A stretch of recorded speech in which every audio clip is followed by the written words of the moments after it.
ആലത്തൂർ എംപിയുടെ ബന്ധു ആശുപത്രി ജീവനക്കാരെ മർദ്ദിച്ചെന്ന് സ്ഥിരീകരിക്കുന്ന ശബ്ദരേഖ പുറത്ത്. 2 ആശുപത്രി ജീവനക്കാരെ മർദ്ദിച്ചുവെന്ന് ചേലക്കര താലൂക്ക് ആശുപത്രി സൂപ്രണ്ട് സുനിൽകുമാർ പറയുന്ന ശബ്ദരേഖയാണ് പുറത്തുവന്നത്. ഔദ്യോഗികമായി പരാതി നൽകുന്ന കാര്യവും ശബ്ദരേഖയിലുണ്ട്. പിന്നീട് ഈ പരാതി പിൻവലിച്ചിരുന്നു.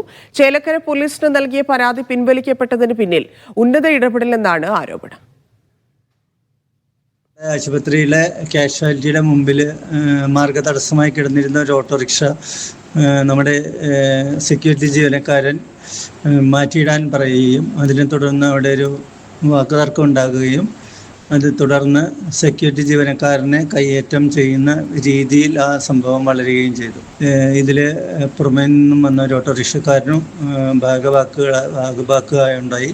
അതിനെ തുടർന്ന് ഈ അനിഷ്ട സംഭവങ്ങളിൽ അന്വേഷിക്കണമെന്നും വേണ്ടുന്ന നിയമ നടപടികൾ സ്വീകരിക്കണമെന്നും ആവശ്യപ്പെട്ടുകൊണ്ട് ചേലക്കര സ്റ്റേഷൻ ഹൗസ് ഓഫീസർക്ക് ആശുപത്രിയിൽ നിന്നും പരാതി നൽകിയിട്ടുണ്ട്. നടരാജ് പരശുറാം ചേരുന്നു. നടരാജ്, ഇതെന്താണ് സംഭവം? ഇതിലിപ്പോ ആലത്തൂർ എംപിക്ക് എന്താണ് ബന്ധം?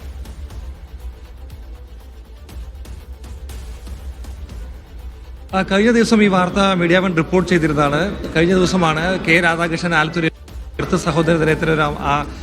സഹോദരി ഇത്തരത്തിലൊരു ആരോപണം വന്നത്. മിഞ്ഞാന്നാണ് സംഭവം. ചേലക്കര താലൂക്ക് ആശുപത്രിയിൽ അദ്ദേഹം ഓട്ടോ കൊണ്ടുവന്നിട്ടപ്പോൾ ആ ഓട്ടോ എടുത്തു മാറ്റാൻ താലൂക്ക് ആശുപത്രിയിലെ ജീവനക്കാർ ആവശ്യപ്പെട്ടെന്നും ഇതിൽ പ്രകോപിതനായി അദ്ദേഹവും സുഹൃത്തുക്കളും ആശുപത്രി ജീവനക്കാരെ മർദ്ദിക്കുകയും ചെയ്തു. ആദ്യം സെക്യൂരിറ്റി ഗാർഡിനും പിന്നീട് അറ്റൻഡറായി വന്നൊരു സ്ത്രീക്കുമാണ് മർദ്ദനമേറ്റത്.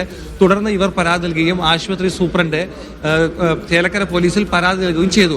പക്ഷെ പിന്നീട് ഈ പരാതി CPMന്റെ ഉന്നത നേതൃത്വം ഇടപെട്ട് പിൻവലിപ്പിച്ചു എന്നാണ് ആരോപണം. ഇപ്പോൾ ഈ കാര്യത്തെക്കുറിച്ച് ചേലക്കര പോലീസ് ഒന്നും പറയുന്നില്ല. അതുപോലെ തന്നെ ഈ പരാതിക്കാരും ഇതിനെപ്പറ്റി ഒന്നും പറയുന്നില്ല. പക്ഷേ ഇവർക്ക് മർദ്ദനമേറ്റിട്ടുണ്ട് എന്നുള്ളതാണ് പ്രധാനപ്പെട്ട കാര്യം. അധികാരത്തിലിരിക്കുന്ന ആലത്തൂർ MP ഒരാളുടെ സഹോദരി ഭർത്താവ് ഇത്തരത്തിൽ തനിക്കുള്ള രാഷ്ട്രീയ ഹോൾഡ് ഉപയോഗിച്ചുകൊണ്ട് ഇത്തരത്തിലൊരു കേസ് പോലീസിനെ ഉപയോഗിച്ചുകൊണ്ട് ഒത്തുതീർപ്പാക്കിയെന്നാണ് ഇപ്പോൾ BJPയും കോൺഗ്രസും ഈ വിഷയത്തിൽ പ്രതിഷേധവുമായി പറയുന്നത്.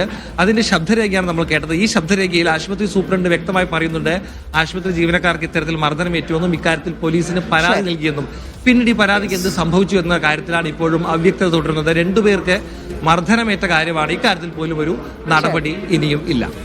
ശരി നടരാജ്.